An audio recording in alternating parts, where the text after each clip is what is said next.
This is Tulsa, Tulsa with yet another round of leaning out my wife's toolbox. All right, all of this is standard. Those are metric.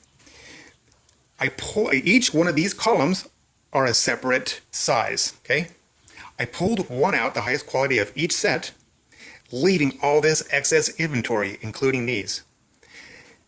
These are a defect because they don't fit.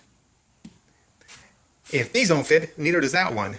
And one thing that really stood out to me, it took me a while to figure it out, was she has all of these sockets left over from her divorce way back when, been carrying around all this inventory that she can't use because, ding, ding, ding, there's no socket wrench.